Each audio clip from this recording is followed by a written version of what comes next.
Hello everyone, welcome to my channel.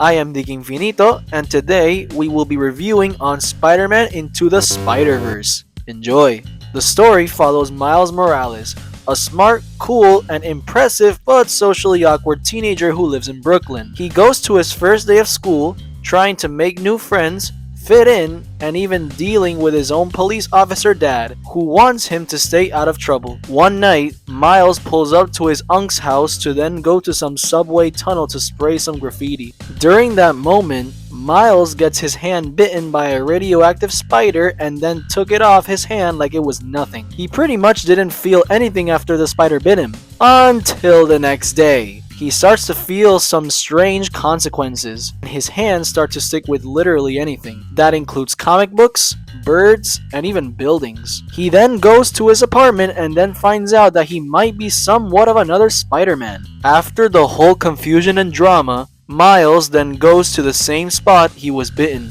Miles then discovers that Peter Parker, aka Spider-Man, is fighting against the Green Goblin and Kingpin. Kingpin tries to use a super collider, a machine that can open portals to different dimensions. He mainly uses it to bring back his wife and son from another dimension. Peter then stops the collider from destroying the entire city, but unfortunately, he gets absolutely injured to the point he couldn't even fight anymore. Miles then pulls up to Peter to see if he's doing okay. Peter gives Miles a flash drive known as the Goober, a flash drive that can shut down the super collider for good. But suddenly, Kingpin appears and ends up killing Peter, leaving Miles devastated to know that his hero is gone. When the collider was activated after the whole tragedy, it accidentally pulled other spider people from different dimensions into Miles' own dimension. These spider people are Peter B. Parker, an older Peter Parker or Spider-Man from another dimension who becomes Miles' mentor.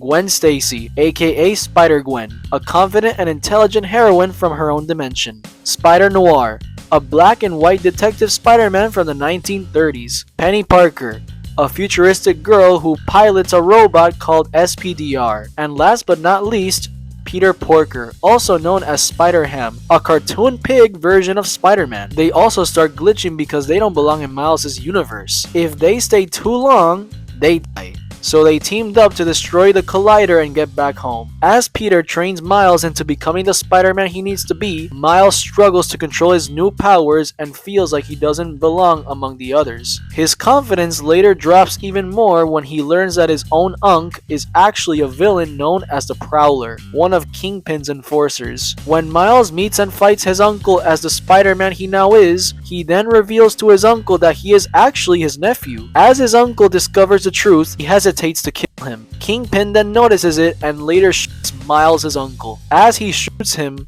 Miles then takes his uncle to a private place and the worst has yet to come. Miles' uncle dies in his nephew's arms, telling him that he is proud of him. This loss tells Miles to respect and embrace his new role as Spider-Man. With his encouragement and determination from his father and from his mentor Peter B. Parker, Miles learns to control his powers, swinging through the city with so much aura. And now we move on to the final battle, where Miles and his team of spider heroes battle at Kingpin's collider to fight against Kingpin and stop the collider before it destroys the city. During the fight, Miles uses a goober to send the other spider people away, back to their homes before it was too late for them. Going back to their own dimension safe and sound, Miles then fights Kingpin on his own, and using his newfound confidence and powers, he then destroys the collider and defeats Kingpin for good. And finally, after the whole battle ended, New York is finally saved.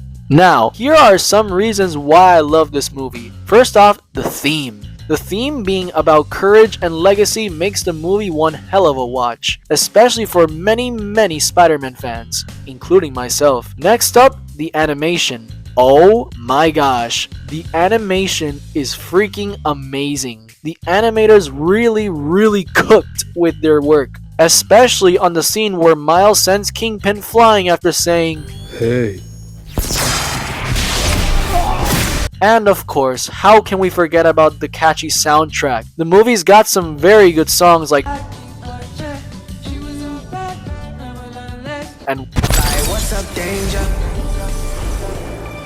this movie is so peak that it won the Oscar for Best Animated Feature in the year 2019. And not only that, it even redefined what superhero movies and animation could really be.